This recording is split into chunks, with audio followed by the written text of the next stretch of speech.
Click করুন অ্যাপের bell আইকনে আর সাবস্ক্রাইব করুন এবিপি আনন্দ। সব সময় থাকুন খবরে।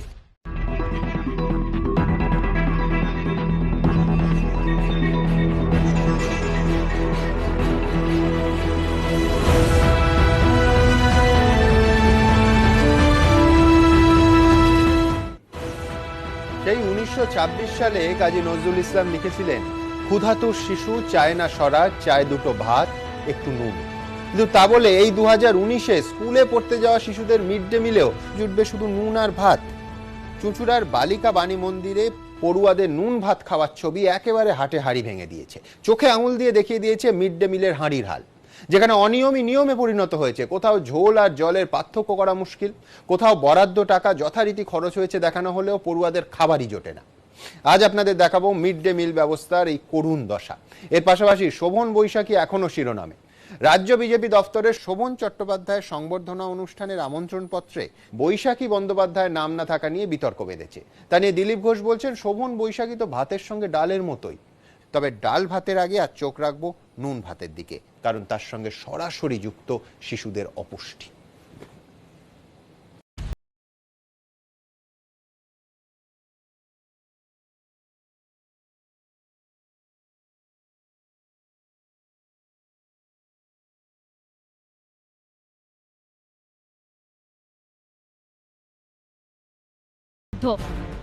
চুঁচুড়ার বালিকা বাণী মন্দিরের ছাত্রীরা আজ মিড ডে মিলে ডিম পেল।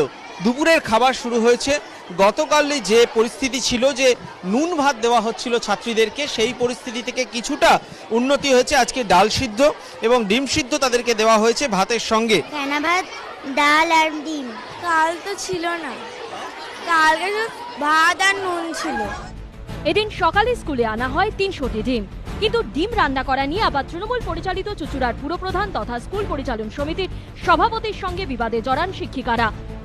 বাজার করে দেওয়ার কথা ছিল তো, আপনি লিস্ট দিলেন, আপনি বাজারে লিস্টটা করে দিলেন না কেন? আমি তো লিস্ট পাঠিয়েছিলাম আপনাকে। না না, আপনাকে তো আমরা লিস্ট পাঠিয়েছিলাম স্যার।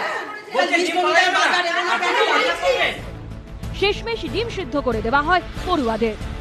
হট পিরিয়ডে তারপর নানা গ্রসারি আইটেম থেকে গ্রসারি এবং ভেজিটেবলস ইত্যাদি ইত্যাদি চলে এলো। কে এলো, কোথা থেকে এলো আমরা জানলাম না। তারপরে আমরা দেখলাম আমাদের প্রেসিডেন্ট স্যার এলেন এবং এসে উনি বললেন যে সব মিথ্যে প্রচার। তো সেই 1:25-এ দেখানোর জন্য উনি আজকে ডিম আনলেন, তাহলে এতদিন আনলেন না কেন? ওখানে দেখুন মেনু চার্টে 1 মাসের মধ্যে কোথাও ডিম নেই, কিন্তু ডিমের বিল সাবমিট করা হয়েছে। এটা একটা রাজনৈতিক ষড়যন্ত্র। খুব দুর্ভাগ্যের, এনারা তো টিচার, এনারা বাড়িতে সংসার সামলান।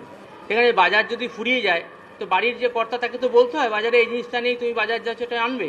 তো এখানে যে জিনিসটা নেই সেটা সকালবেলা এসে যখন তারা দেখছেন, জানছেন, হ্যাঁ, তারা তো তখন বলবেন যে মুদিখানার দোকান যে সাপ্লাই আছে বা যেখানে অন্যান্য জিনিসপত্র আছে তাদের দেবার জন্য, তারা তো হাসি মুখে দেবেন। অভিযোগ, মিড ডে মিলে নুন ভাত দেওয়া হচ্ছে দীর্ঘদিন ধরে, কিন্তু কারোর ঘুম ভাঙেনি। অথচ নুন ভাতের খবর সংবাদ মাধ্যমে সম্প্রচারিত হওয়ার পর মঙ্গলবার তড়িঘড়ি স্কুলে যান চুঁচুড়ার মহকুমা শাসক সহ 4 জনের সরকারি প্রতিনিধি দল। ইন্সপেকশন ড্রাইভ আমরা করতে যাচ্ছি। More than 300 officials will be deployed for this project and 1000 schools will be inspected at random. Initially 100 schools se amra CCTV coverage in the dining halls and in the kitchen sheds. So কি রান্না হচ্ছে সেটা কিন্তু আমাদের mid day meal setup থেকে directly online real টাইমে আমরা দেখতে পারে। তদন্ত অলরেডি আমাদের কাছে রিপোর্ট আমাদের কাছে এসেছে, সেটা রিপোর্ট অনুযায়ী টু টিচার্স ওয়ার রেসপন্সিবল। এটা অ্যালিগেশনটা খুবই সিভিয়ার ইন নেচার।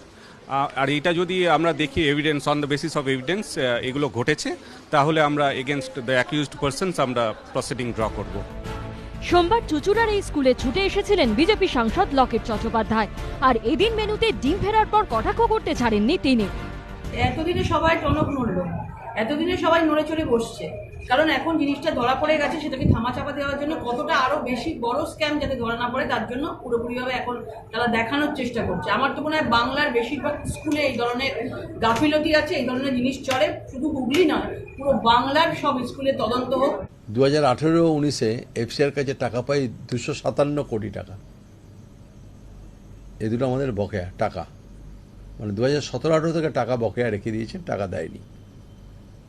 আর ভারতবর্ষের কথা আমি ছেড়ে দিলাম, পশ্চিমবঙ্গের প্রতিটি স্কুলে তিনি বাধ্যতামূলক মিড ডে মিলের চাল সরবরাহ করতে হবে। এফসিআই ফেল করেছে প্রকিউরমেন্টে। মিড ডে মিলে দুর্নীতির অভিযোগে মঙ্গলবার স্কুলের সামনে গান গাইতে হাজির হন স্বপন দত্ত নামে এক বাউল শিল্পী। কোনদিন ফ্যান ভাত খেতে দিচ্ছে ছাত্রীদের আদর করিয়া, বিশ্বসেরা কন্যাশ্রী মেয়েদের মিড ডে মিলের টাকা পয়সা লুটে পুটে খেলো। তখনই তার সঙ্গে স্কুল কর্তৃপক্ষের বচসা বেঁধে যায়।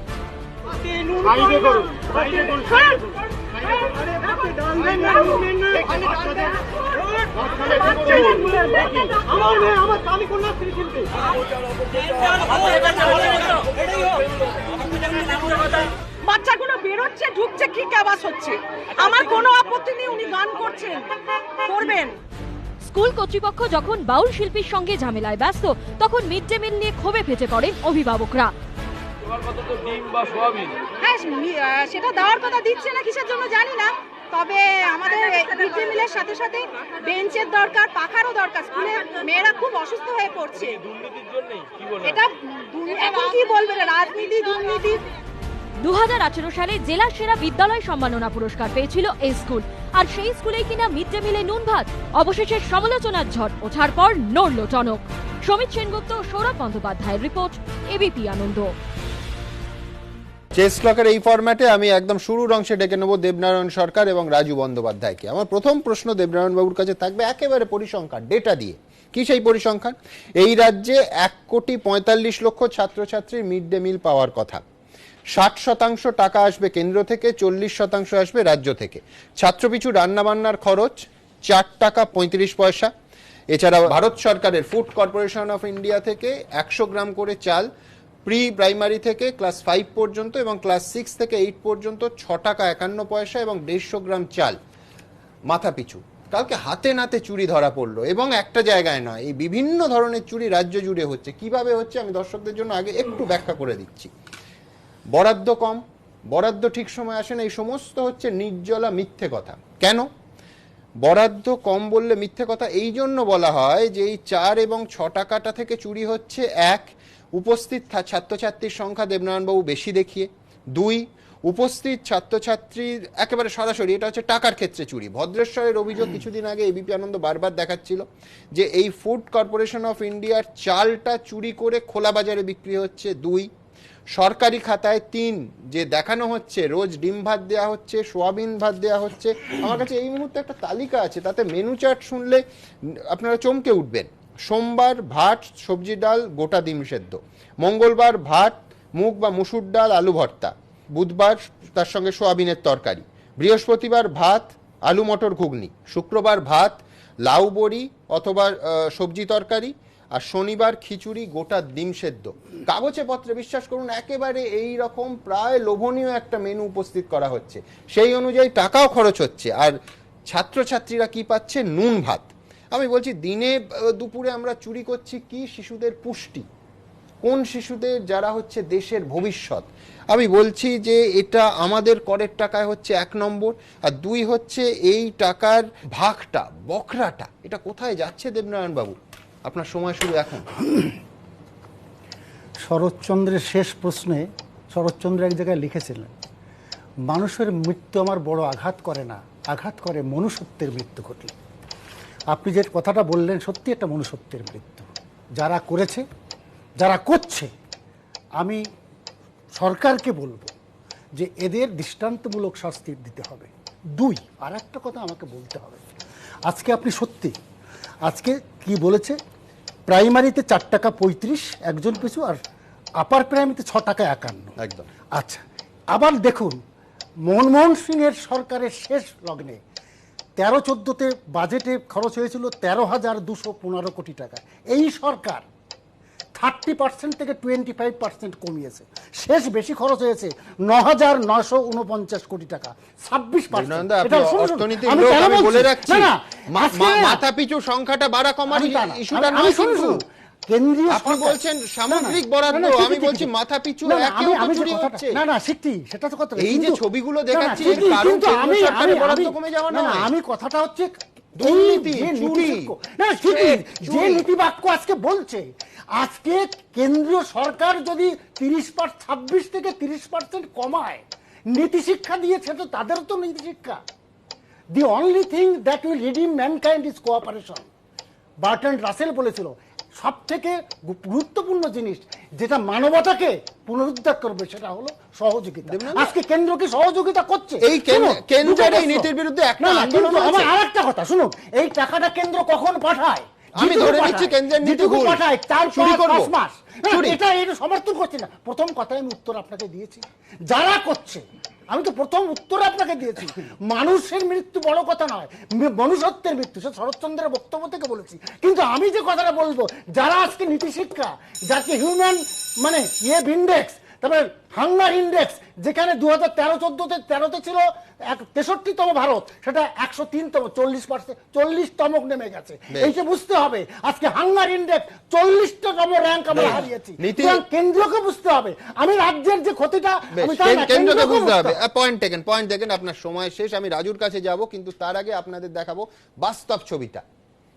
ট্যালট্যালে ঝোল, যেটাকে ঝোল বলা হচ্ছে, জল বললেও বোধহয় খুব বেশি ভুল বলা হয় না।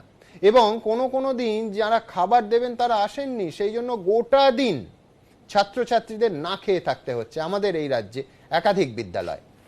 দেখুন, সোমবারের মেনুতে লেখা ছিল ভাত, ডাল আর সোয়াবিনের তরকারি, অথচ হুগলির চুচুড়া বালিকা বাণী মন্দিরের ছাত্রীদের পাতে পড়েছিল শুধুই নুন ভাত। সে সপ্তাহে সংবাদ মাধ্যমে খবর সম্প্রচার, চারদিকে নিন্দার ঝড়, অবশেষে পড়ুয়াদের পাতে পড়ল ডিম সেদ্ধ। কিন্তু রাজ্য জুড়ে যে অসংখ্য স্কুলে মিড ডে মিল দেওয়া হয়, তার ছবিটা কিরকম? সত্যি কি সেখানে পুষ্টিকর খাবার জোটে পড়ুয়াদের? মুর্শিদাবাদের বহরমপুরের বাসুদেবখালী গণপতি প্রাথমিক বিদ্যালয়, মিড ডে মিলের মেনুতে সোয়াবিনের তরকারি, এই তার হাল। বাসুদেবখালী গণপতি প্রাথমিক বিদ্যালয়ের এটাই মিড ডে মিল তৈরির ঘর। আজকের যে মেনু, একেবারে সেই মেনুতে জল রয়েছে, একেবারে ঝোল বলে যা দেওয়া হচ্ছে, কার্যত সেটা জলের উপরে একটু তেল ভাসছে গরম জলে, এবং উপরে কিছু একেবারে সোয়াবিন রয়েছে, এবং একেবারে তলে আমরা যখন গোটাচ্ছি তখন কিছু আলু দেখা যাচ্ছে। প্রতিদিনই কি এই খাবারই খেতে হয় পড়ুয়াদের? প্রশ্ন করতেই আজব উত্তর দিলেন এক শিক্ষক। আজকে ধরুন হেডমাস্টার মশাই নেই, তো যার ফলে আমি এখানে খুব কম, তবে সবজি নিয়ে আসা হয়। হয়তো আজকে মাস্টারমশাই বাবা মারা গেছেন, ওই জন্য আজকে আসেনি সবজি। প্রতিদিন তো হয় না। যেখানে মিড ডে মিল রান্না হয় তার অবস্থা একবার দেখুন। আপনাদের এত নোংরা জায়গায় আপনারা কিভাবে রান্না করেন?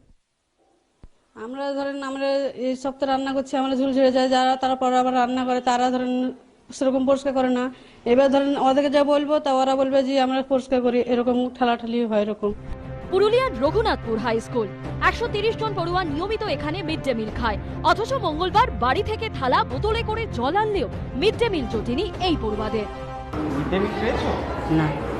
কেন হয়নি রান্না? জানো রান্নার লোক আসেনি। কিন্তু কেন এই পরিস্থিতি? কারণ শুনলে চমকে উঠবেন। আজকে মিড ডে মিল বন্ধ হওয়ার কারণ হলো যে মনসা পূজা উপলক্ষে যে আমাদের সেলফ হেল্প গ্রুপ আছে, যে রাঁধুনিরা কুক কাম হেল্পার্স, তারা আজকে আসেনি।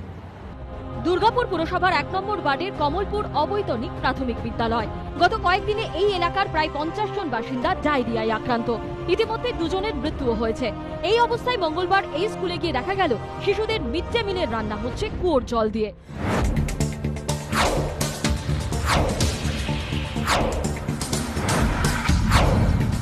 এই যে কুয়ো, এই কুয়োর জল ইউজ হয় মিড ডে মিল রান্নার জন্য এবং হাত ধোয়ার জন্য, এবং এই জল এপাশ থেকে স্কুলের যারা ব্যবহারকারী তারা যেমন ব্যবহার করে, তেমনি এই কুয়োর অপর প্রান্ত থেকে গ্রামের আরও যারা সাধারণ লোকজন আছেন, স্থানীয় বাসিন্দা, ওই পারে জল ইউজ করে, ব্যবহার করে বিভিন্ন তাদের দৈনন্দিন কাজে।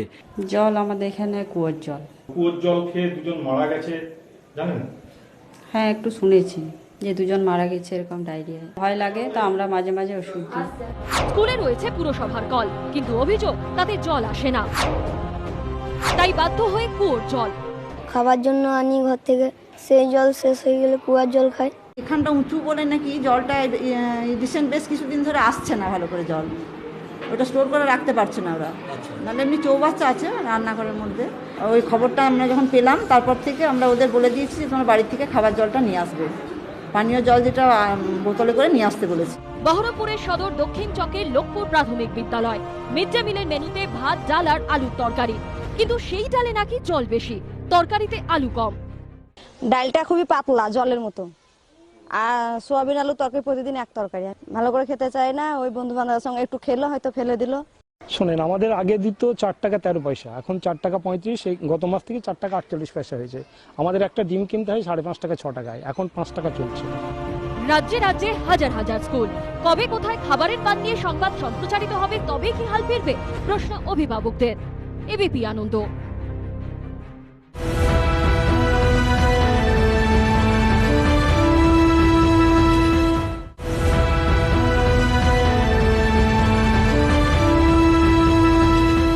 আমি রাজুর কাছে যাব, তার আগে একজন হিসেব বলছিলেন এই মুহূর্তে 4 টাকা 35টা 4 টাকা 48 হয়েছে, 6 টাকা 51টা 6 টাকা 74 হয়েছে। আমার প্রশ্ন টাকার বরাদ্দ নিয়ে নয়, তার কারণ হচ্ছে যে ছবি আমরা তুলে ধরছি রাজু, তাতে ফুড কর্পোরেশন অফ ইন্ডিয়া চালটা দিচ্ছে, উজালার গ্যাস, চালটা শুধু ফুটোতে হচ্ছে, তার সঙ্গে নুন যেটার সর্বোচ্চ দাম 1 কিলো 20 থেকে 25 টাকা।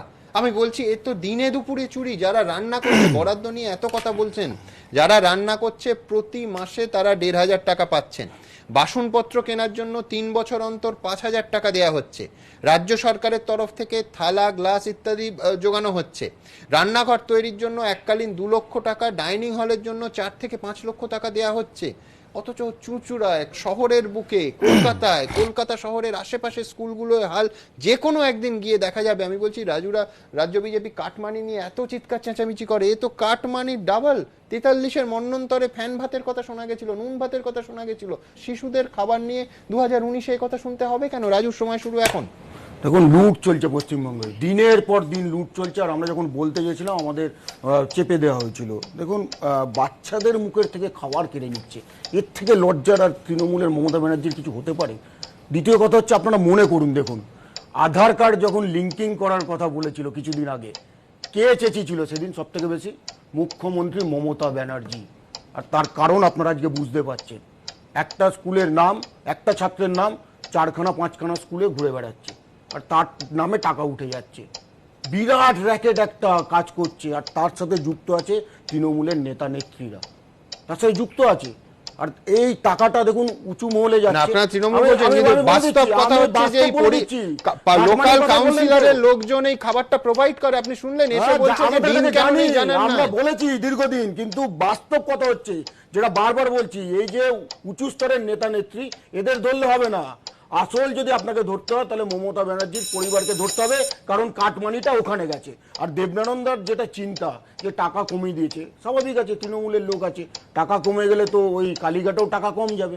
দেবনানন্দা এটা বললো না যে আজকে রাজ্য সরকারের থেকে হিসাব চাইলেই তখন তারা মুখ ফিরিয়ে পালিয়ে যাবে। বিমল গুরুংয়ের থেকে দার্জিলিংয়ের বারবার বলবে হিসাব দাও, হিসাব দাও, হিসাব দাও। আর এখানে যখন কেন্দ্রীয় সরকার ক্যাগের, জানেন আপনারা, একটা কথা আমার বলতেই হবে, সেটা হচ্ছে বরাদ্দর কথা। একটা ডিমের দাম 5 টাকা, সেখানে কেন ন্যূনতম যদি 5 টাকা হয়, কেন সেখানে 4 টাকা 48 পয়সা বরাদ্দ হবে? বরাদ্দ তো বাড়ার কথা। দেখুন, বরাদ্দ বেড়ে গেছে 6 টাকা। কত বেড়েছে? 5 টাকা 6 টাকা। না, আমি যেটা বলতে চাচ্ছি যে হিসেবের কথা বলা হচ্ছে, দেখুন সবকিছু হিসেব নিকেশ করেই এটা করা হয়। চুরি তো ধরতেই হবে, বরাদ্দ বাড়তে হবে। 3 বছর ক্যাগের রিপোর্ট দেয়নি পশ্চিমবঙ্গ সরকার। আজকে পিএসসি কে আজকে তারা ফোকাসই করে না, সেখানে রিপোর্ট পেশ করতে দেয় না। আজকে চুরি চলছে পশ্চিমবঙ্গ জুড়ে, লুট চলছে। আজকে ভাবতে খারাপ লাগে, মমতা ব্যানার্জি সরকার বাচ্চাদের মুখের গ্রাস কেড়ে নিচ্ছে। আপনাদের দুজনকেই অসংখ্য ধন্যবাদ।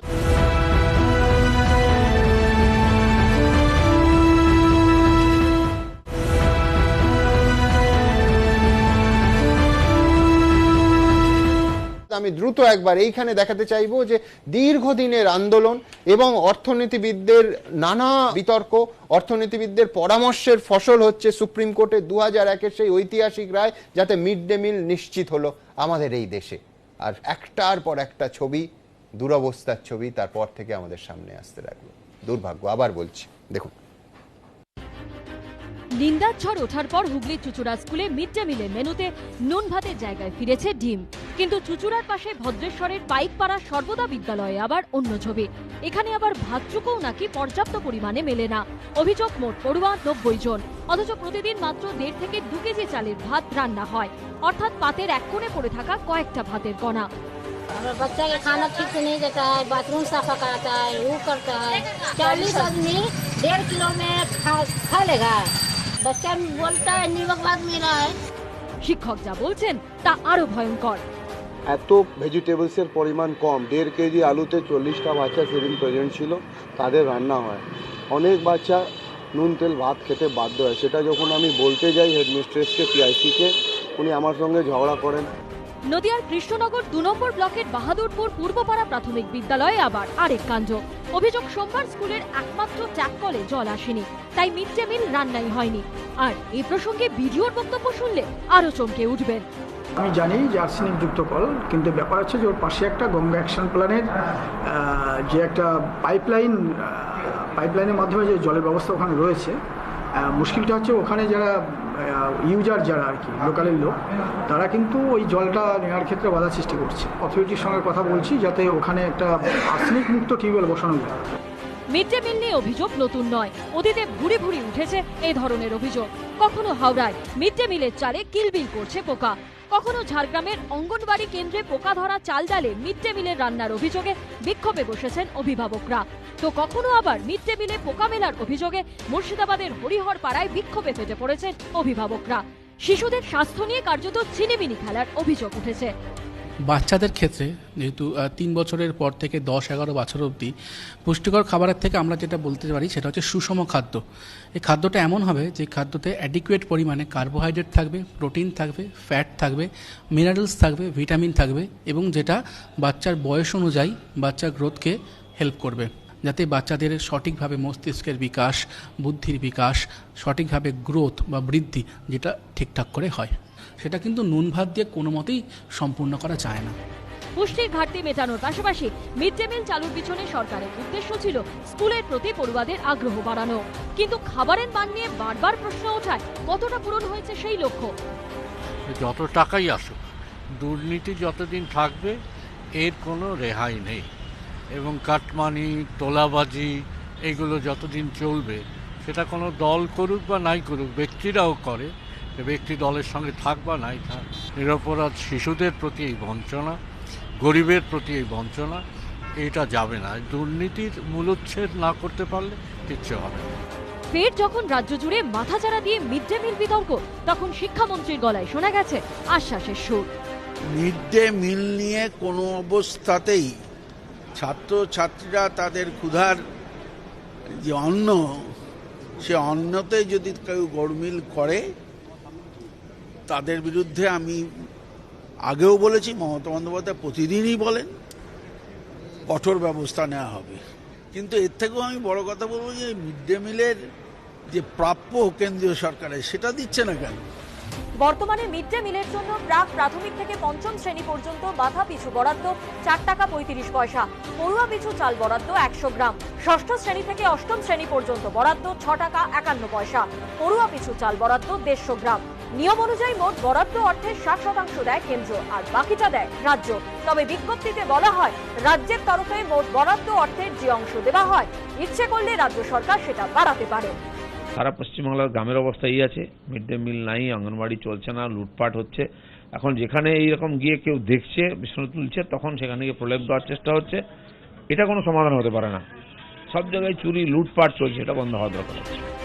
এই দরজার মধ্যে প্রশ্ন একটাই, কবে সব পড়ুয়া পুষ্টিকর মিড ডে মিল পাবে? এবিপি আনন্দ।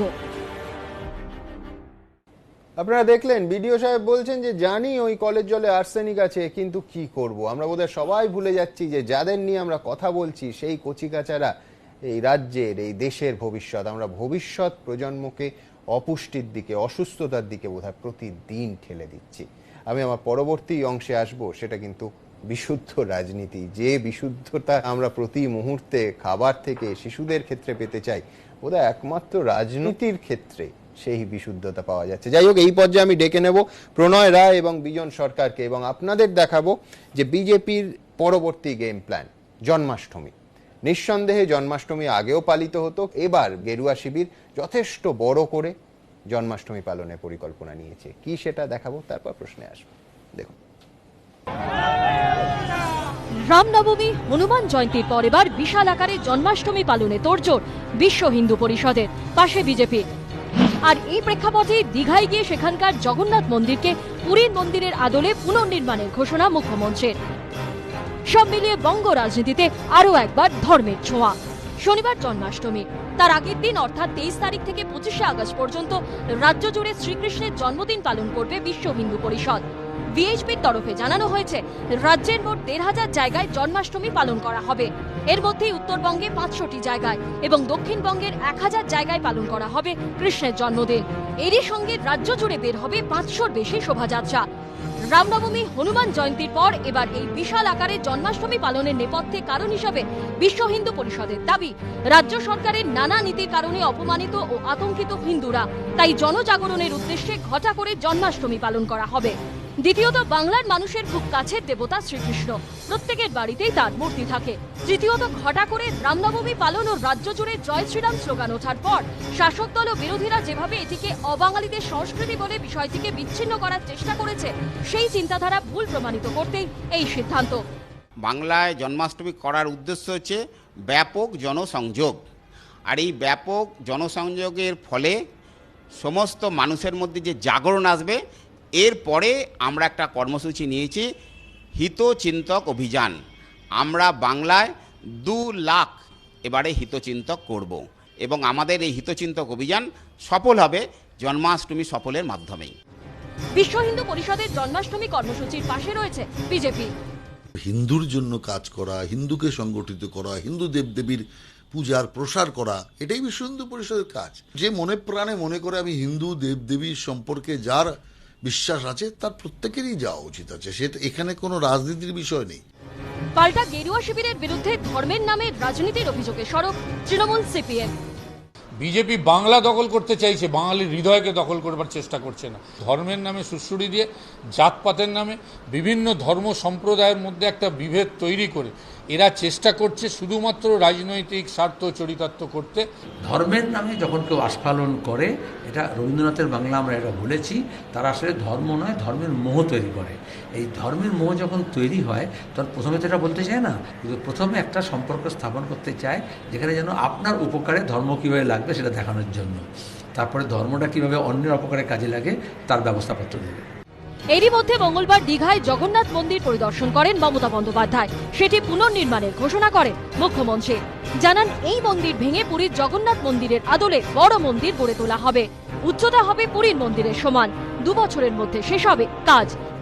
আমি পুরী সমুদ্র গিয়েছি, আমি জগন্নাথদেবের ভক্ত, কিন্তু বলুন তো, আমরা যেভাবে এটাকে বাঁধিয়ে 7 কিলোমিটার মেরিনা বিচের মতো করে নিয়ে এসেছি, সেটা কিন্তু পুরী অত ছোট্ট জায়গা, অত সুন্দর জায়গা, কিন্তু ওরা করতে পারেনি। কিন্তু টুরিস্ট আমাদের থেকে ওদের বেশি যায়। জগন্নাথ টেম্পল সবাই চলে যায়। তাই আমারও প্ল্যান আছে আগামী দিন আমি আরেকটা জগন্নাথ টেম্পল এখানে বড় করে তৈরি করে দিচ্ছি। ধর্মের নামে নিত্যদিনের সমস্যা থেকে মানুষকে ভুলিয়ে রাখার রাজনীতি বেশি দিন চলে না, দাবি কংগ্রেসের। এখন দীঘাতে বলেছেন জগন্নাথ মন্দির করবে, আবার কবে থেকে কলকাতায় কি মন্দির তৈরি করবে? কারণ ওরা একদিকে বলছে রাম মন্দির করব, দিদি বলছেন সূর্য মন্দির করব। আমি চাইছি একটা সুস্থ সরকার চলুক। রামনবমী, হনুমান জয়ন্তী পালন করে রাজ্যে বিপুল সাড়া পেয়েছে গেরুয়া শিবির, যার প্রভাব পড়েছে ভোট বাক্সেও। তাই কি দুর্গাপুজোকে ফাইনাল আর জন্মাষ্টমীকে তার রিহার্সাল হিসেবে দেখছে তারা? পাল্টা তৃণমূলও কি কখনো সূর্য মন্দির, কখনো ব্রাহ্মণ সম্মেলন, আবার কখনো জগন্নাথ মন্দির পুনর্নির্মাণের মধ্য দিয়ে একই পথে বিজেপির মোকাবিলা করতে চাইছে? প্রশ্ন রাজনৈতিক মহলে। দীপক ঘোষ, আশাবুল হোসেন ও ঋত্বিক প্রধানের রিপোর্ট, এবিপি আনন্দ। আমি রিহার্সাল নয়, ফাইনালের আগে সেমিফাইনাল বলবো। ফাইনাল দুর্গাপুজো, তার আগে সেমিফাইনাল জন্মাষ্টমী। ফাইনালে এখনো সেই পর্যায়ের পুজো দখল করা যায়নি, সংঘশ্রী হাতে আস্তে আস্তেও পিছলে গেছে, সেই জন্য জন্মাষ্টমী নিয়ে গা গরম করে নেয়া। কিন্তু আপনি দেখুন প্রত্যেকটা ক্ষেত্রে সেই ধর্ম, রামনবমী, হনুমান জয়ন্তী, জন্মাষ্টমী, পুজো। তাহলে কি বিজেপি ধর্মীয় মেরুকরণের রাস্তা দিয়েই পশ্চিমবঙ্গে ক্ষমতা দখলের চেষ্টা করছে? আপনার সময় শুরু এখন। দেখুন, বাংলায় একটা কথা আছে, চেনা বামুনের পৈতা লাগে না। তো বিজেপি ধর্ম নিয়ে কাজ করবে, এর জন্য কোনো কিছু বলতে হবে না, বরঞ্চ উল্টো হবে। কারণ আমরা মনে করি ভারতবর্ষ একটি রাষ্ট্র যেখানে ধর্মের ভূমিকা আছে। তো সেই জন্য আমরা প্রথম থেকে সংবিধানে লেখা আছে ধর্মনিরপেক্ষ। না, সংবিধানে ধর্মনিরপেক্ষ লেখা আছে, তাই বলে ধর্ম বিরোধিতার কথা তো লেখা নেই। আজকে ধর্ম যার যার উৎসব সবার বলে ধর্মকে বাদ দিয়ে যা কিছু হচ্ছে, আজকে দুর্গাপূজা তো দাদা দিদিদের পূজা হয়ে গেছে। আজকে দুর্গাপূজার দশমীর দিন প্রতিমা বিসর্জন হবে না, কি না কার্নিভাল আছে 4 দিন পরে হবে। আজকে দুর্গাপূজার জায়গায় মমতা দেবীর পূজা হচ্ছে। এই যে পুরীতে যে মন্দিরটা তৈরি হবে, কয়েক বছর পরে সেটা মমতা মন্দির তৈরি হবে কিনা আমার জানা নেই। দীঘাতে আছে, দীঘাতে। তো এই যে ব্যাপারটা হচ্ছে যে সেই জন্য আমরা মনে করি, আমরা ভগবান শ্রী রামচন্দ্রকে, শ্রীকৃষ্ণকে রাষ্ট্রীয় পুরুষ মনে করি, তারা আমাদের কাছে আদর্শ। আমরা যারা রাজনীতি করি, ভগবান শ্রীকৃষ্ণ, ভগবান রাম আমাদের কাছে আদর্শ পুরুষ, এবং তাদের দেখানো পথেই আমরা রাষ্ট্রনীতিকে নিয়ে যেতে চাই। এটা বিজেপির কাছে কোনো নীতি নয়।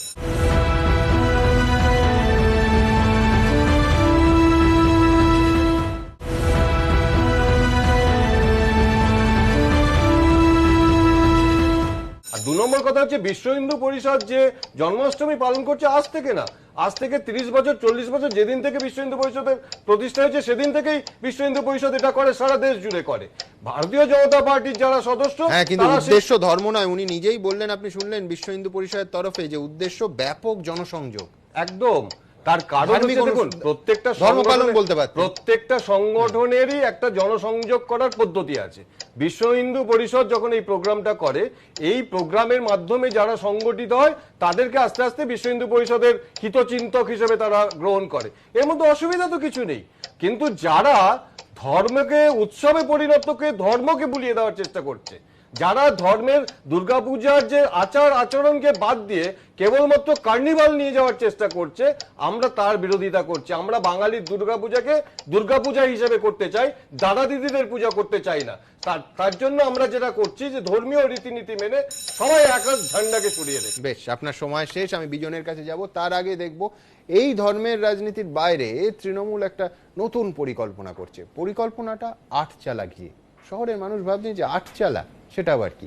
আসুন পরিকল্পনাটা এবং 8 চালা কি দেখে নি।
শহরের মানুষ যেমন একজনের পাশে আরেকজন কথা বলে না, কথা বলা কমে গেছে, সেই জন্য গ্রামের মানুষরা যাতে একত্রিত হয়ে একসঙ্গে মিলে কালচারাল প্রোগ্রামে থাকে। তাই 1 চালা রবীন্দ্রনাথ ঠাকুরের 1 চালার মধ্যে, নট কংক্রিট, 1 চালার মধ্যে কনসেপ্ট প্ল্যান মুখ্যমন্ত্রীকে জমা দিয়েছে। No BJP or any party, no political party, this is my concept. Lok Sabha ভোটে দুর্গে ফাটল ধরার পর 8 চালা করে ড্যামেজ কন্ট্রোলে তৃণমূলের এই চেষ্টা সাফল্যের মুখ দেখবে না, দাবি বিজেপির। টিএমসি এটা নতুন গল্প এখন সাধন বাবুর। উনি কি ওখানে গিয়ে প্রবচন করবেন 8 চালায়, নাকি গাঁজা ঠিক হবে? সেটা আগে ঠিক করুন কি হবে। 8 চালা করে দিয়ে কি হবে? শহরের পরিবেশ হিংসা মিশ্রিত হয়ে গেছে, স্কুল কলেজের পরিবেশ ঠিক নাই। মাচা করে দিলে বা 8 চালা করে দিলে বাংলা সংস্কৃতি পাল্টাবে কি? এইসব ভড়ং দিয়ে আর কোনো লাভ হবে না। আর কটাক্ষ ছড়ে দিয়েছে সিপিএমও। গ্রামের মানুষের স্বাভাবিক কেন্দ্র পুরনো 8 চালা বলতে যা বোঝায়, পঞ্চায়েত সেই কাজই করত। এরা পঞ্চায়েতটা 12টা বাজিয়ে দিয়েছে।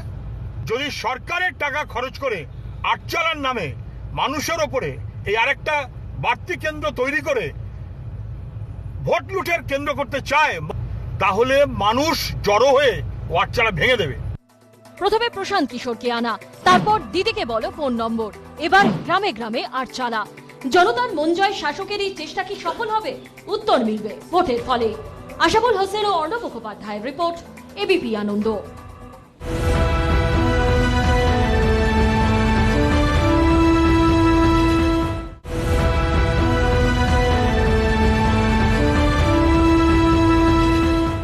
আমি বিজনের কাছে যাবো। বিজন, ধর্মীয় মেরুকরণ নিয়ে বিজেপিকে তো এত কথা শোনালাম, কিন্তু ধর্মকে রুখতে তৃণমূল কংগ্রেস তো ধর্মের রাস্তায় নিচ্ছে। রামনবমীর পাল্টা হনুমান জয়ন্তী, মন্ত্রের পাল্টা মন্ত্র, দীঘায় ধর্মীয় পর্যটনের কথা শুনলাম। কেন, এমনি সাধারণ পর্যটনটা চমৎকার ছিল।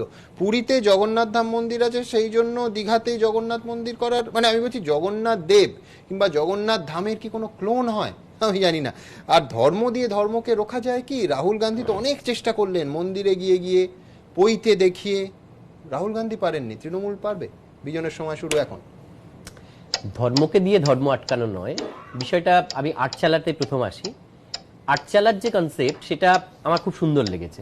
আটচালার আখড়ার কথা মনে পড়ে, যে আখড়াতে গ্রামীণ সংস্কৃতিতে খুব আড্ডা চলতো, গানের লড়াই হতো। সেই সংস্কৃতি যদি বাংলার মানুষের কাছে ফিরে আসে, বিজেপির মতো এখানে কিন্তু ধর্ম নেই, আছে শুধু গ্রামের মানুষ যারা তাদের অবসর জীবন যাপন করতে পারে। এখন ওই বিশুদ্ধ আড্ডাটা হবে তো? এই প্রশ্নটাই আমি বলতে চাইছি। আটচালা তো হলো। আটচালার ক্ষেত্রে ধর্ম থাকছে না, সেখানে হিন্দু যেমন থাকবে, মুসলিম থাকবে, খ্রিস্টান থাকবে, সব ধর্মের মানুষ সেখানে যেতে পারবেন, তাদের কাজ করতে পারবেন, তাদের আলোচনা সারতে পারবেন। ধরুন কেউ গ্রামে কাজ করেন, চাষের কাজ করেন, শ্রমিকের কাজ করেন, সন্ধ্যাবেলা এসে সেখানে যদি গ্রামের মানুষের সঙ্গে আর 5টা মানুষের সঙ্গে বসে কথা বলেন, সেটা খুব মন্দ কি? আমার মনে হয় গ্রামের অনেক বয়স্ক মানুষ আছেন যারা বয়স্ক হয়ে গেছেন বলে তাদের সঙ্গে বাড়ির লোক তেমন ভাবে কথা বলেন না, সেই মানুষগুলো গিয়েও যদি একটু বসে তাদের মতো করে সময় কাটায়, এটা আমার মনে হয় মন্দ নয়। আর শহরে যেমন অনেক রকম অবসর জীবন যাপন করা যায়, পার্টিতে যেতে পারে কেউ, ক্লাব কালচার আছে, অনেক কিছুতেই অর্থ খরচ করে তাদের সময় জীবন যাপন করতে পারে। অবসর জীবন যাপন করার জন্য গ্রামে খুব কম জিনিস থাকে। সরকার যদি এই পরিকল্পনা নেয় এবং প্রথম যে মডেল করার কথা বলা হলো কিছু গ্রামে, সেই গ্রামে যদি মডেলটা সাফল্যের মুখ দেখে, আমার মনে হয় গ্রাম্য সংস্কৃতিতে গ্রাম্য সংস্কৃতির চর্চা আরো বেশি করে বাড়ুক এবং আমাদের পুরনো দিনের স্মৃতি ফিরে আসুক। গ্রাম বাংলার সংস্কৃতির চর্চা বেশি করে বাড়লে গ্রামীণ মানুষের মনোবল এবং সংস্কৃতির চর্চা যদি বেশি হয়, আমাদের ক্ষেত্রে গ্রামীণ সংস্কৃতির রাজনীতির লাভ। রাজনীতি আপনি যদি বলেন এটা রাজনীতির ক্ষেত্রে সরকার ভূমিকা নিচ্ছে, আমি বলবো রাজনীতি যদি থাকুক, কিন্তু গ্রামীণ সংস্কৃতি চর্চা হোক, গ্রামের মানুষের জন্য অবসর জীবনযাপন হোক, তাতে রাজনীতির রং যদি লেগেও হয় তাতেও মন্দ নয়। ধন্যবাদ আপনাদের দুজনকে। বুঝতেই পারছি বিজন আটচালা নিয়ে আহ্লাদে আটখানা, কিন্তু আপাতত আমাদের আর দুজন অতিথি আছে, তাদের ডেকে নেব। সুমন বন্দ্যোপাধ্যায় অভিনেতা এবং রাহুল চক্রবর্তী। আমি এই ফাঁকে আপনাদের দেখাবো যে আজকে শোভন চট্টোপাধ্যায়ের সংবর্ধনা ছিল বিজেপি অফিসে। রাজ্য বিজেপির তরফে বৈশাখী বন্দ্যোপাধ্যায়ের নাম করা হয়নি এবং সেই নিয়ে বিতর্ক। দিলীপ ঘোষ অবশ্য জবাব দিয়েছেন, ভাতের সঙ্গে যেমন ডাল তেমনই শোভনের সঙ্গে বৈশাখী। দেখুন। বুধবার দিল্লিতে বিজেপির সদর দপ্তরে গিয়ে গেরুয়া শিবিরে নাম লিখিয়েছিলেন শোভন চট্টোপাধ্যায় ও বৈশাখী বন্দ্যোপাধ্যায়। নতুন দলে যোগদানের মাত্র 6 দিনের মাথাতেই তাল কিছুটা কাটল। শোভন চট্টোপাধ্যায়ের সম্বর্ধনা অনুষ্ঠানের আমন্ত্রণ পত্রে নাম না থাকায় বিজেপির রাজ্য নেতৃত্বের বিরুদ্ধে ক্ষোভ প্রকাশ করলেন বৈশাখী বন্দ্যোপাধ্যায়। আমি দুটো মেরে গরুদানে বিশ্বাসী নই।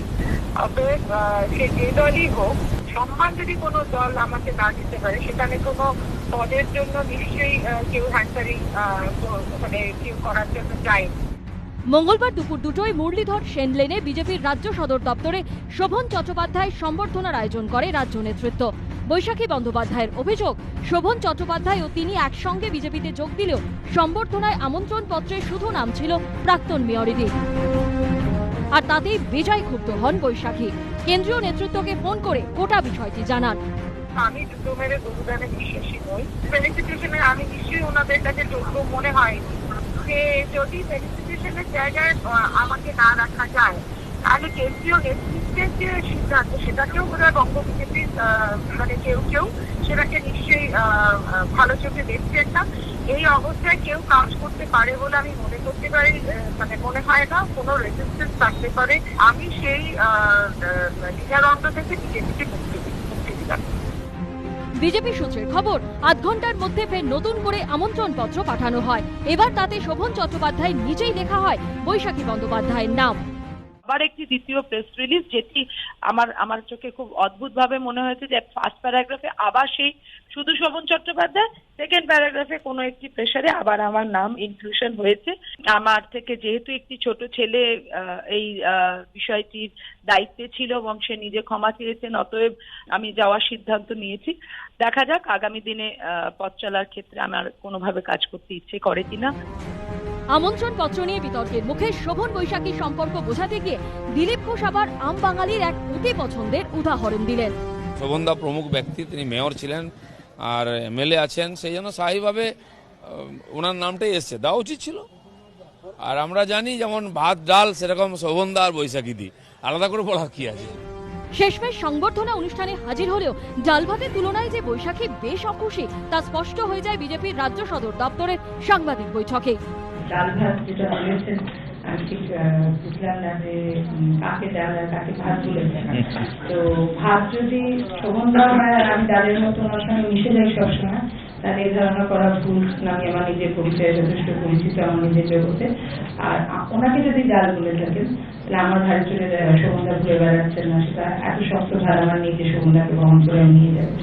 তড়িঘড়ি পরিস্থিতি সামাল দেওয়ার চেষ্টা করেন শোভন চট্টোপাধ্যায়। দিলীপ দা কি ব্যাপারে এটা নির্দিষ্ট করেছেন ডাল ভাত হিসেবে, কিন্তু এটা সত্য যে সেই পরিপ্রেক্ষিতে নিশ্চয়ই আমরা পরস্পরের পরিপূরক। Baishakhi Bandyopadhyay, doctor Baishakhi Banerjee, professor, it is a separate identity. Sovan Chatterjee, আমি রাজনীতির জগতে একটা জায়গায় অবস্থান করছি বা এতে, সেটা একটা সেপারেট আইডেন্টিটি।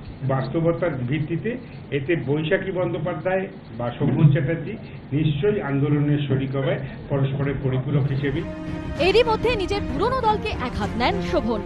যে দলে আমি ছিলাম, তৃণমূল কংগ্রেস, আমি নিজে গত 8 মাস যাবৎ কোনো দলীয় কর্মসূচি বা পশ্চিমবঙ্গ সরকারের কর্মসূচিতে আমি ছিলাম না। ভারতীয় জনতা পার্টি যদি হাত ধরে তুলে সমর্থন দিয়ে তুলে না আনতেন, তাহলে আজকে তৃণমূল কংগ্রেসের ঠিকানা অন্য হতো। মার্ক্সবাদী কমিউনিস্ট পার্টির 34 বছরেও এত সংগঠিত সন্ত্রাস বিরোধী দলের প্রতি কখনো আমরা পরিলক্ষিত হয়নি। সম্পর্ক পুরনো, দল নতুন। আগামী দিনে বিজেপিতে শোভন বৈশাখী ইনিংস কোন পথে এগোয়, উত্তর দেবে সময়। প্রকাশ সিনহা ও অর্ণব মুখোপাধ্যায়ের রিপোর্ট, এবিপি আনন্দ। সোমবাবু, একটা জিনিস মানতে হবে, সেটা হচ্ছে শোভন বৈশাখী নিয়ে বারবার কিন্তু কোথাও তাল কাটছে। যোগ দেওয়ার দিন বিজেপির দিল্লির সদর দফতর, দেবশ্রী রায় সেখানে 1 ঘন্টা নয় 1.5 ঘন্টা পিছিয়ে গেল জয়নি। কেন বৈশাখী দেবীর নাম নেই? পরে সেই নাম ঢুকলো। বৈশাখী বললেন জুতো মেরে গরুদান, দিলীপ ঘোষ বলছেন ভাতের সঙ্গে ডাল। প্রেস কনফারেন্সে একদম পাবলিকলি চাপানুতার হচ্ছে। আমি বলছি মান আর মানভঞ্জন, এই নিয়ে যদি ব্যস্ত থাকেন তৃণমূলকে লড়বেন কখন? সুমনবাবুর সময় শুধু এখন তা এটা এর মধ্যে একটা বেসিক ভুল বোঝাবুঝি তৈরি হয়েছে। সেটা হচ্ছে যে কোনো কারণে হয়তো ওনার খারাপ লাগে, যেটা মানে আমাদের রাজ্য সভাপতি দিলীপ ঘোষ মহাশয় বললেন যে এটা ভুল হয়েছে। হ্যাঁ, এটা একটা হিউম্যান এরর, মানে এটা যে ইচ্ছাকৃত কিছু না, অনিচ্ছাকৃত একটা ভুল। আমাদের মিডিয়া সেলের কনভেনার সপ্তর্ষি চৌধুরী, উনি ওটা টাইপ করতে গিয়ে হয়েছে বা কোনো কারণে যাই হোক ওটা ভুল হয়েছে, মিস হয়ে গেছে। তো সেই মিস হওয়াটা ওনার খারাপ লেগেছে। ওনার খারাপ লাগাটাও হয়তো যুক্তিসঙ্গত, হয়তো আমি জানি না, কিন্তু তার থেকে আমি যেটা বলতে চাই সেটা হচ্ছে যে এই সামান্য একটা ভুল, সেটা নিয়ে ওনার এত কষ্ট না পেলেও হতো। মানে ওনার এত কষ্ট পেয়েছেন সেটা দেখে আমারও খারাপ লাগছে। অসামান্য প্রতিক্রিয়া, হ্যাঁ অসামান্য প্রতিক্রিয়া বলবো না, মানে কিন্তু আমার যেটা মনে হচ্ছে যে এইটুকু বোধহয় ক্ষমা করে দেওয়া হয়েছে। তারা ছোট ভাইয়ের মতো যে বলেছে, এবং সপ্তর্ষি আমি জানি নিজে ফোন করে ক্ষমাও চেয়েছে, ঠিক আছে। এবং শোভনদাও কিন্তু এটা নিয়ে কোনো রিয়াক্ট করেননি, এটা যেটা আমার খুব ভালো লেগেছে। উনি বলতেই পারতেন যেটা বলো, তো দিলীপটা নিজে বলেছেন যে। এবং আর দ্বিতীয় কথা যেটা, সেটা যে ওটা উনি নিজেই বললেন, শোভনদা আরও পরিষ্কার করে দিয়েছেন বিষয়টা, যে দুজনে আলাদা আইডেন্টিটি, কিন্তু উনি একজন প্রফেসর। তো আমার মনে হয় সেক্ষেত্রে কোথাও একটা কারোর হিউম্যান এটার থেকে সাবকনশিয়াস মাইন্ড এটা ভুল হয়ে গেছে, যে এত বড় রাজনৈতিক ব্যক্তিত্বের জয়েনিং আছে, সেই ক্ষেত্রে হয়তো শুধুমাত্র শোভনদার নাম চলে গেছিল, হয়তো, আমি জানি না, কিন্তু আদারওয়াইজ এটা ডেফিনেটলি একটা ভুল। তো এটা অনিচ্ছাকৃত ভুল, আশা করা যায় যে পরবর্তীকালে এই ভুল আর হবে না। অর্থাৎ সুমন যেটা বলছে, অন্তত সুমন দাবি করছে যে ওই রবীন্দ্রনাথের গানের মতো আমার চোখে তো সকলই শোভন।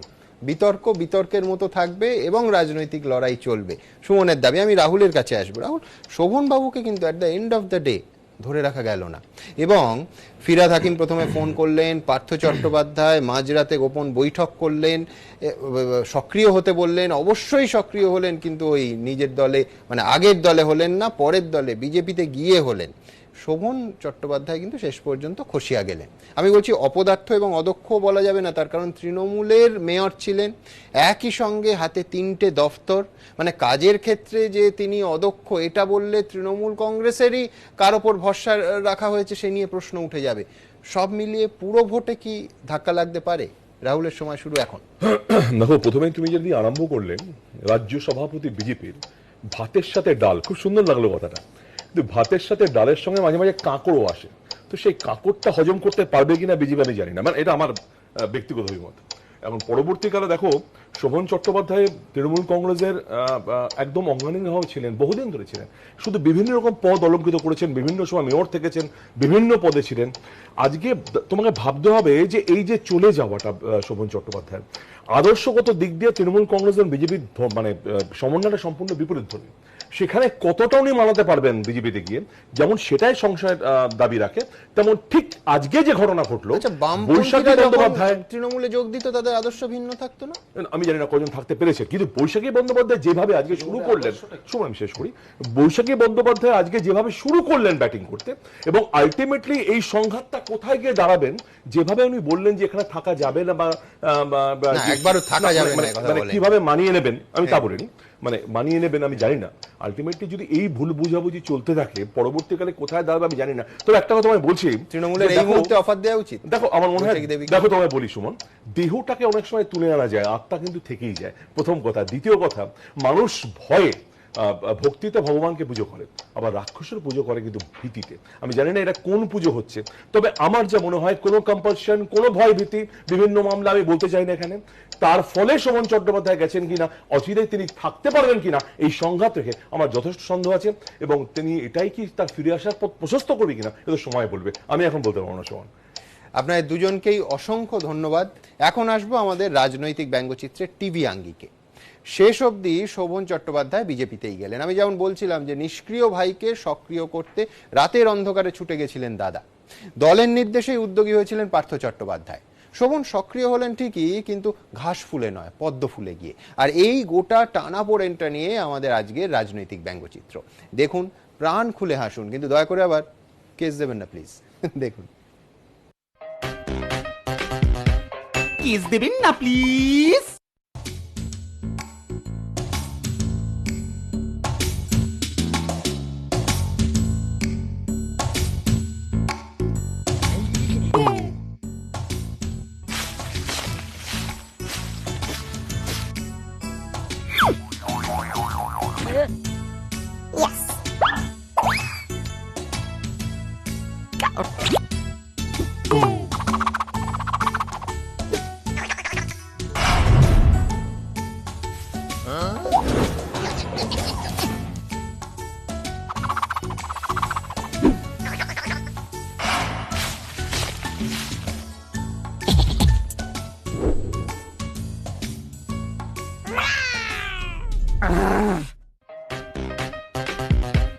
কেস দেবেন না প্লিজ।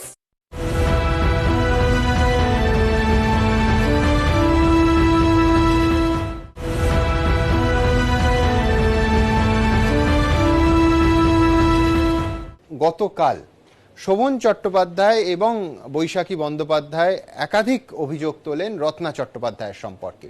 একেবারে সাংবাদিকতার শর্ত মেনে আমরা রত্না চট্টোপাধ্যায়ের কাছ থেকে তার প্রতিক্রিয়াও আপনাদের দেখাবো। সব আলোচনা নিশ্চয়ই একটা খুব সহৃদয় মত বিনিময় হয়েছিল, এবং যে আন্তরিকতা তার মধ্যে আমি দেখেছিলাম আমার সঙ্গে কথা বলার সময়, এতটা সম্মান বা এতটা সুন্দর অ্যাপ্রোচ পাওয়ার অধিকারী কিনা আমি জানি না, আমি নিজে অভিভূত ছিলাম, সেটাই প্রথম।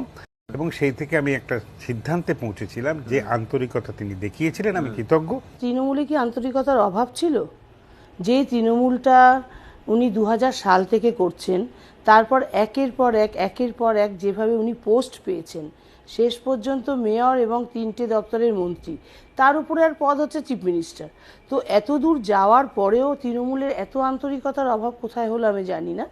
উনি দুঃখে ছিলেন বলতে উনি যে অন্যায় কাজগুলো করছিলেন সমাজের চোখে লোকচক্ষুর সামনে, সেই প্রতিবাদটা মমতা ব্যানার্জির থেকে এসছিল।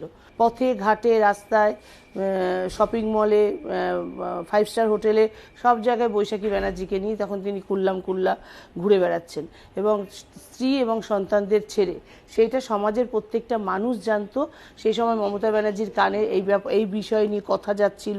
মমতা ব্যানার্জির মনে হয়েছিল যে সেটা তার দলের পক্ষে ক্ষতিকর হচ্ছে। তার এক নেতা তিনি খুল্লা নোংরামো, আমার ভাষায় আমি নোংরামো বলবো, নোংরামো করছেন। নারদ সিংয়ের উপস্থাপনা নিশ্চয়ই ভারতীয় জনতা পার্টির পক্ষে 2016 নির্বাচনের প্রাক্কালে এটা তাদের রাজনৈতিকভাবে একটা ডকুমেন্টারি এভিডেন্স। তার সত্যতা অসত্যতা আজও তা প্রমাণিত নয়, কিন্তু বিষয়টা নিয়ে ভারতীয় জনতা পার্টি তারা একটা রাজনৈতিক দলের সদস্য, রাজনৈতিক দলের নেতৃত্ব, তাদের যা করণীয় তারা করেছে। কিন্তু এটাও তো বুঝতে হবে আপনাকে, রাজনীতির মধ্যে বিভিন্ন প্রসঙ্গ আসে।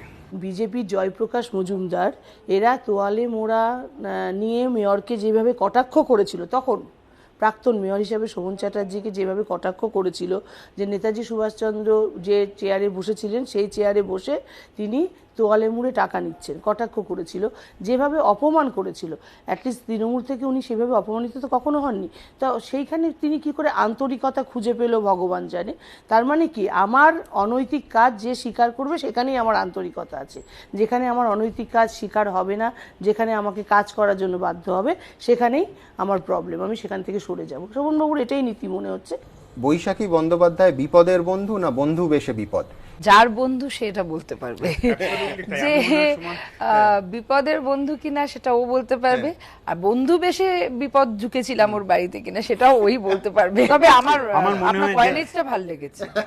যখন হাইকোর্ট থেকে এই নারদা মামলায় যখন একটা হচ্ছে, তখন প্র্যাকটিক্যালি এই 10-12 জন, আমি তো একা নই, প্রত্যেকেরই যখন একটা ব্রিফ নিয়ে হাইকোর্টে যে ডিবেট হচ্ছে, সেই ডিবেটে বৈশাখী বন্দ্যোপাধ্যায়ও উপস্থিত থাকার নাকি সুযোগ হয়েছিল। সেই পরিপ্রেক্ষিতে বৈশাখী বন্দ্যোপাধ্যায়ের সঙ্গে যখন আমার কথা হচ্ছে, বৈশাখী আমাকে ডিটেলসটা বলছেন, তখন আমার খুব ইন্টারেস্ট লেগেছিল যে এই লজিক্যাল ফেজিবল, কারণ আমি কখনো এই কোর্ট টোট ম্যাটার্স খুব বেশি বুঝি না। তখন আমি প্র্যাকটিক্যালি অ্যাপিল করি যে পরিণতি আসুক, যেটাই হোক, আপনি কি আমাকে একটু এই লিগ্যাল ম্যাটার্স এটসেট্রা আসলে কথা বলে তোমার সঙ্গে একটা জায়গা স্থির করি যে কি পথে চালাবো। তাই বন্ধু বেশে বিপদ নয়, বিপদের সময় এসে প্রতিনিয়ত যে সিনসিয়ারিটি দেওয়া যায়, এবং সেটা আমি আমার রাজনৈতিক জীবন, পারিবারিক জীবন, এতে এত সিনসিয়ারলি পাশে দাঁড়ানো আমি কাউকে দেখি। নারদা যে ঘটনাটা ঘটেছে উনি খুব ভয় পেয়েছিলেন, এটা আমি ওনার তো স্ত্রী, আমি আমার ঘর থেকে দেখেছি। ওনার মধ্যে একটা প্যানিক সৃষ্টি হয়েছিল, এই প্যানিকটি তৈরি করেছিল বৈশাখী ব্যানার্জি। বিপদ এসছিল ওনার যেমন, সেরকম 12 জনের এসছিল। তো প্রত্যেক 12 জনের কিন্তু একজন করে মহিলা জুটে যায়নি। ওই প্রত্যেক 12 জনকে বাঁচানোর জন্য কিন্তু কোনো বৈশাখী ব্যানার্জি জুটে যায়নি। আর বাকি 11 জন কিন্তু নিজেদের মতন করে সাজিয়ে ইডি সিবিআই থেকে ছিল। আমাদের জীবনে একমাত্র বৈশাখী ব্যানার্জিকে প্রয়োজন হয়েছিল, কারণ আমি আপনাকে বললাম এর আগে হোয়াটসঅ্যাপ এবং ওনাদের ঘন্টার পর ঘন্টার গল্প আমার কাছে অস্বাভাবিক লাগতো, এবং আমি সেই ক্ষেত্রে প্রোটেস্ট করে বৈশাখী ব্যানার্জিকে হোয়াটসঅ্যাপ করা এবং তাকে ফোন করতে বারণ করেছিলাম ওনাকে ডাইরেক্ট। তো উনি তখন ঢোকার সহজ পথ পাচ্ছিল না। ইডি সিবিআই যখন ঢুকলো তখন শোভনবাবুকে ফোন করে কান ভাঙানো ওনার শুরু হলো যে ওনার সঙ্গে নাকি ইডি এবং সিবিআইয়ের বহু অফিসারদের জানাশোনা আছে যারা শোভন চ্যাটার্জিকে হেল্প করতে পারে। আমার বর তখন প্যানিকে আছে যে নারদা নিয়ে কী হবে, জেল হয়ে যেতে পারে, কিছু হতে পারে। তো তখন বৈশাখী ব্যানার্জিকে খুব বিশ্বাস করেছিল। আমি বারবার বারণ করেছিলাম তুমি ওই মহিলার চক্করে পা দিও না, কোনো কারোর যদি কিছু না হয় তোমারও কিছু হবে না। বৈশাখী বন্দ্যোপাধ্যায়ের ওপর আঘাত আসার পরে আমি প্রতিবাদ করি, আপনারা দেখবেন আপনাদের আছে।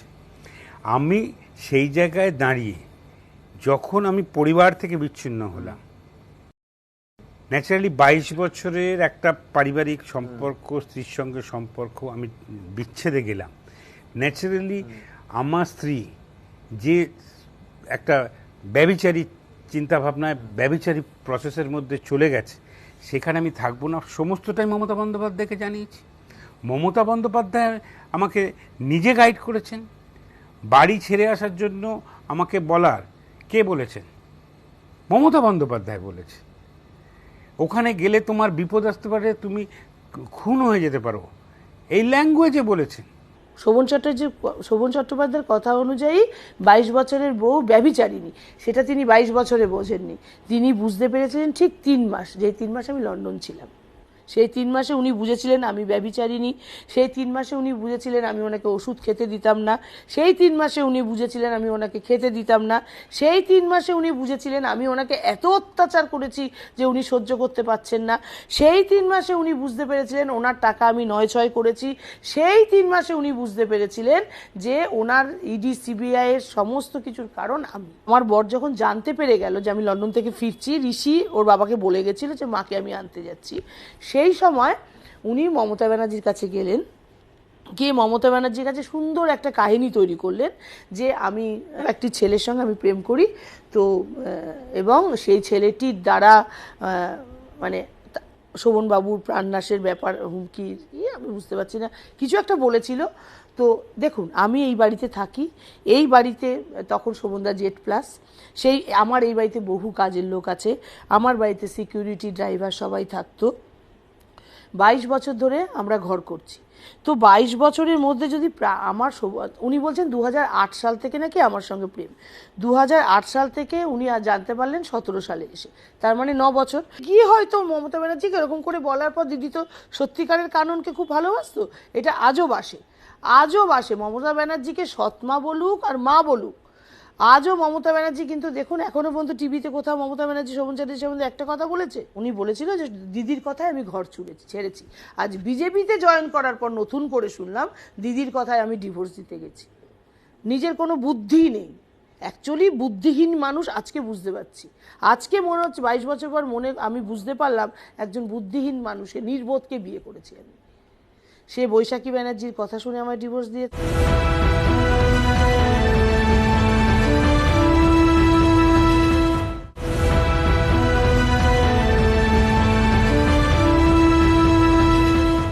রত্না চট্টোপাধ্যায় সম্বন্ধে যে কথাগুলো মমতাদি বলেছে, আমি তো অগাধ আস্থা রেখে বিশ্বাস করেছিলাম, কিন্তু আমি দল পাশে থেকে তো পরিবারে লড়াই করবার জন্য ভাবিনি।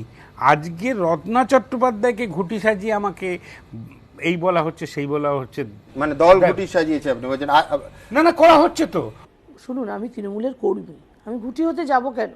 আমাকে এই দলেরই কিছু বিধায়ক, কিছু কাউন্সিলর সাবধান করেছিল, এই বলেছিল যে মমতা ব্যানার্জির কাছে গিয়ে তোর নামে এমন কিছু কথা বলে এসছেন যে দিদি সেই ক্ষেত্রে মনে হয় দিদি তোর উপর একটুখানি রেগে আছে, তুই দিদির সঙ্গে ব্যাপারটা নিয়ে কথা বল। আমি তখন মমতা ব্যানার্জিকে ডিটেলস বললাম, ডিটেলস মানে ও কিন্তু আমার ব্যাপারে সব বলে এসেছিল। তিনি যে বৈশাখী ব্যানার্জির সঙ্গে সাদান এভিনিউতে গিয়ে উঠেছেন বলেননি মমতা ব্যানার্জিকে। মমতা ব্যানার্জি আমি বলার পর কিন্তু জানলো যে বৈশাখী ব্যানার্জি কোনো এক মহিলার সঙ্গে সাদান এভিনিউতে থাকে, এবং মমতা ব্যানার্জি তখন সব নেতা বা সব কর্মীদের যার সঙ্গে ওনার জানাশোনা খোঁজ নেওয়া শুরু করলেন, এবং তখন তিনি জানতে পারলেন যে বৈশাখী ব্যানার্জি বলে কোনো মহিলার সঙ্গে থাকে।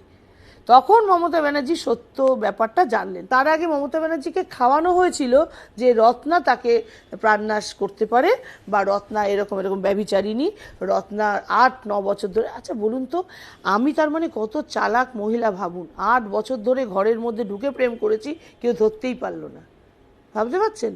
আর উনি 1 মাস প্রেম করে ধরা পড়ে গেলেন, তাহলে ওনার থেকে আমি বুদ্ধিমতী। যখন উনি কোনো পদ ছেড়েছেন বা মন্ত্রিত্ব ছেড়েছেন, সেখানে কিন্তু আমার মনে হয় যে দলের ভেতরে বিশ্বাসযোগ্যতার তফাৎ, আদর্শের সংঘাত, এবং কোথাও একটা আমি তো দেখেছি ওনাকে খুব ক্লোজলি, লাস্ট কয়েকটা মাস উনি যখন অফিসে যেতেন, উনি প্রতিদিন মনে হতো যেন একটা সেই ইয়েতে মানে টর্চার চেম্বারে ঢুকছেন আর সেখান থেকে ছিটকে আসছেন সন্ধ্যেবেলা।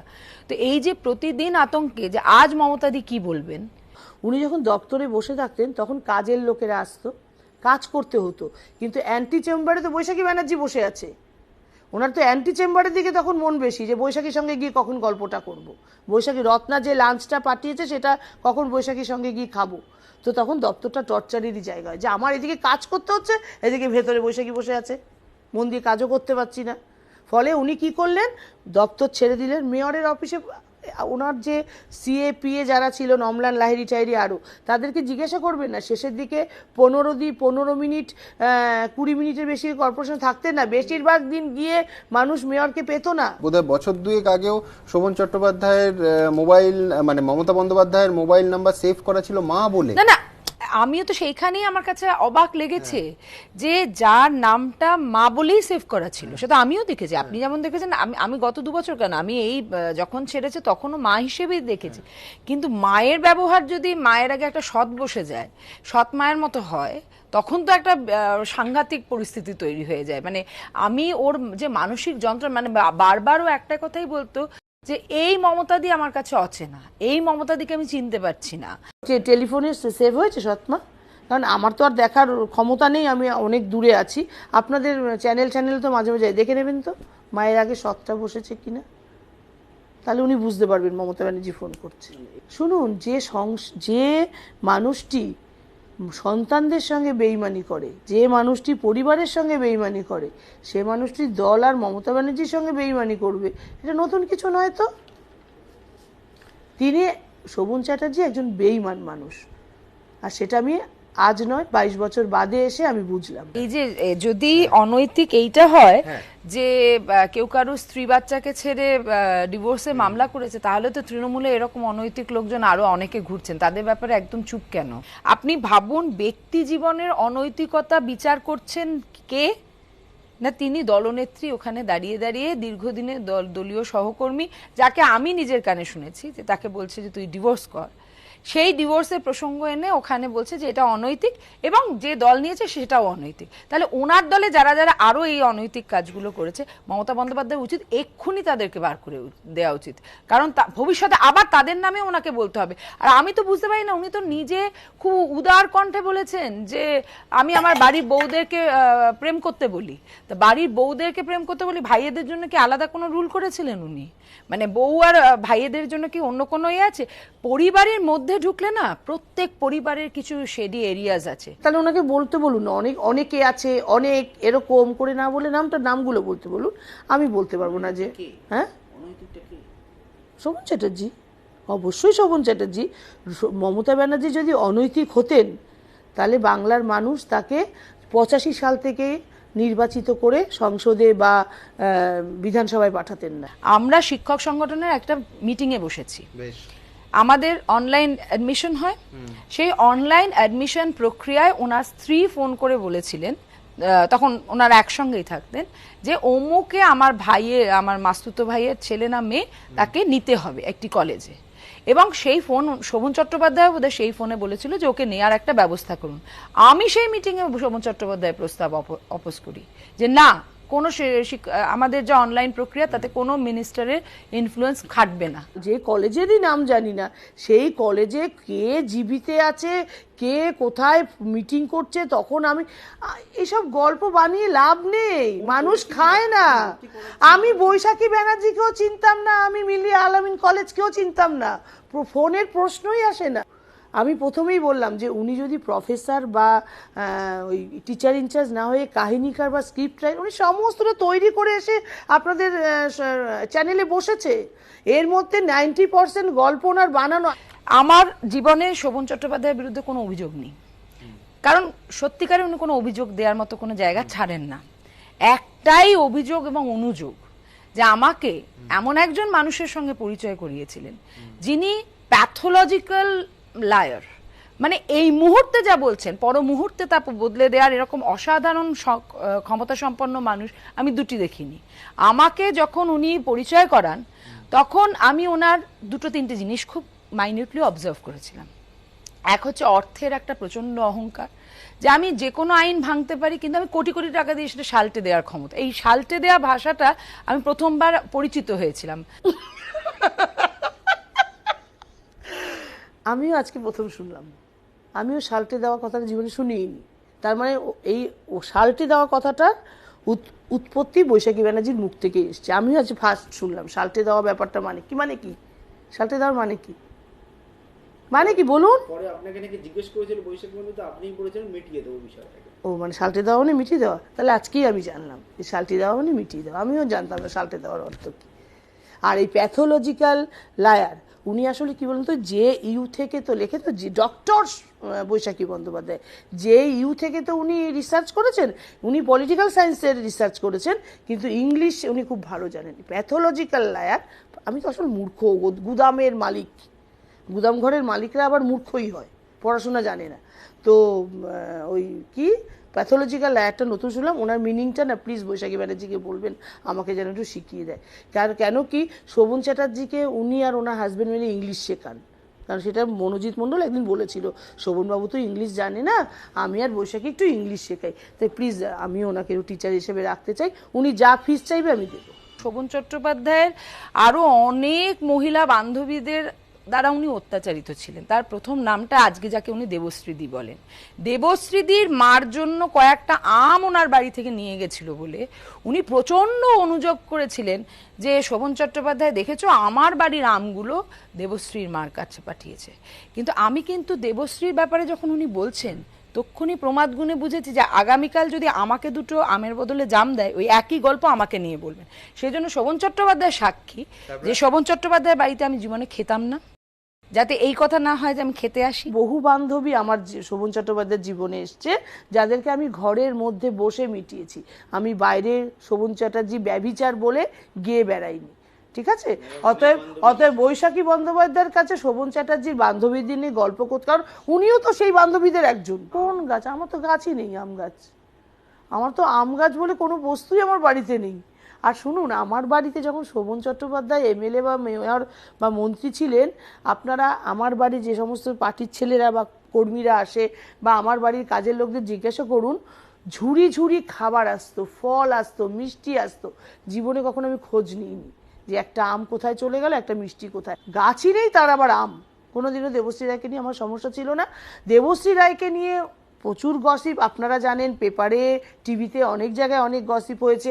এমনকি শোভন চ্যাটার্জি, শুনে রাখুন, শোভন চ্যাটার্জি নিজের মুখে বলেছেন যে দেখ 16 সালে যখন বিধানসভা ইলেকশন হলো, দেখে নাও আমি কিরকম ইলেকশন করলাম, নিজে জিতলাম, শাশুড়িকে জিতালাম, মানে আমার মাও মহেশতলের এমএলএ ছিল, নিজে জিতলাম, শাশুড়িকে জিতালাম, গার্লফ্রেন্ডকে জিতালাম রায়দিঘি থেকে।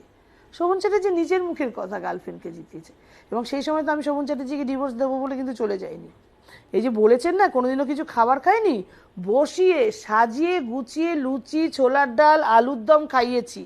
শোভন চট্টোপাধ্যায় লাঞ্চ করবে, এখানে বসে আছে, আমি বললাম চলো তুমিও খাবে, না আমি খাবো না, না না চলো চলো বলে নিয়ে গিয়ে তাকে ভালো করে লুচি খাওয়ালাম। আবার আমি শোভনদার জন্য সেদিন স্পেশাল ইলিশ মাছ করেছিলাম বলে ওকেও ইলিশ মাছ দিয়েছিলাম। তখন আবার হেসে বলেছিল লুচির সঙ্গে ইলিশ মাছ, না না বৌদি আমি খাবো না। আমার আর শোভনদার জীবনে কখনো বড় ঝগড়া হয় না, তার কারণ হচ্ছে we are very transparent to each আদার।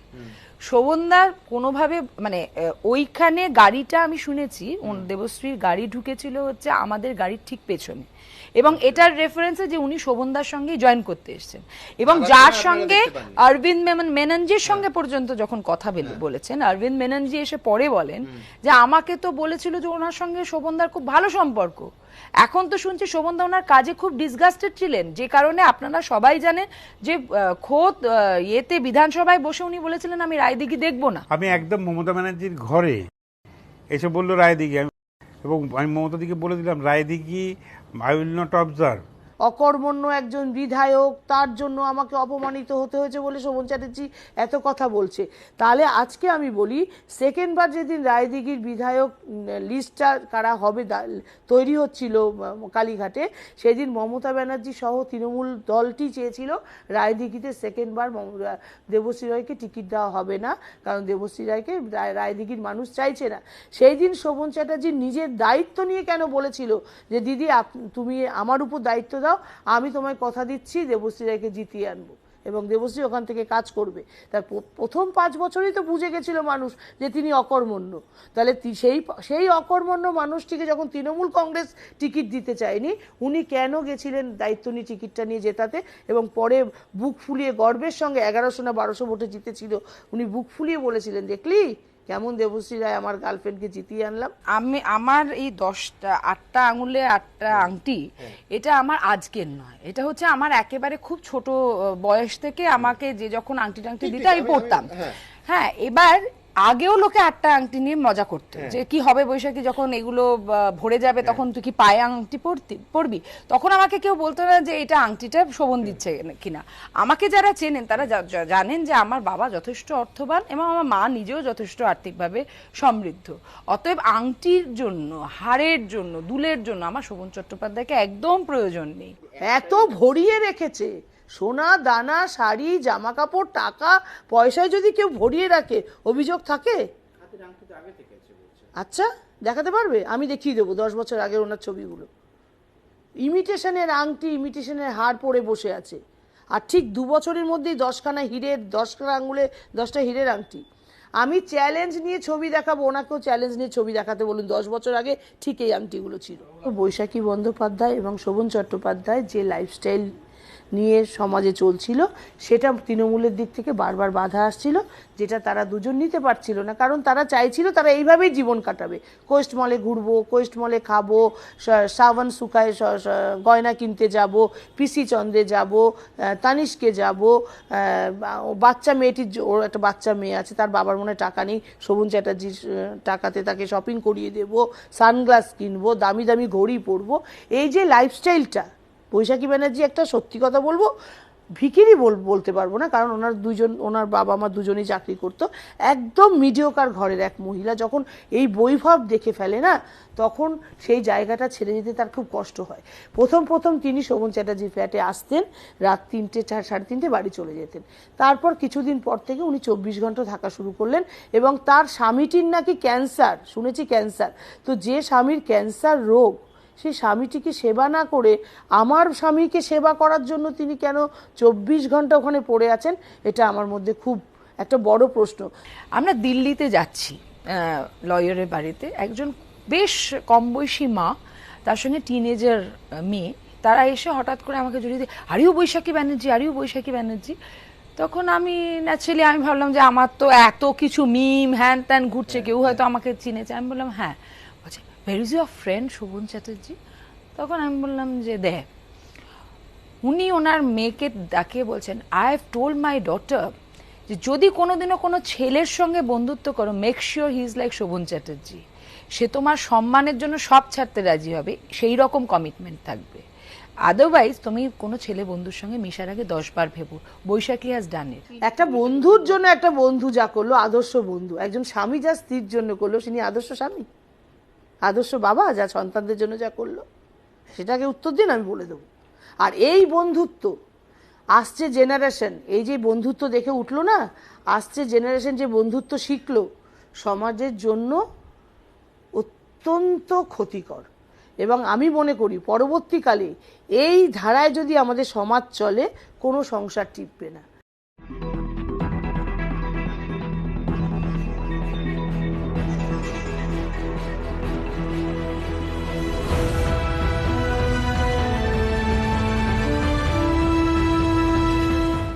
ঘণ্টাখানিক সঙ্গে সুমন নিবেদন করছে আধুনিক টিএমটি বার্স, ভরসা হামেশা। সহযোগী নিবেদক রাজা গোল্ডেন ম্যারি বিস্কিট, সোনালী স্বপ্নের স্বাদ চিরন্তন। সুরক্ষা ডায়াগনস্টিক, 25 বছর ধরে সবার সুস্থ থাকার ঠিকানা। Spice up, recharge with masala magic. আদি মোহন কাঞ্জিলাল, কলকাতা এবং শিলিগুড়ি।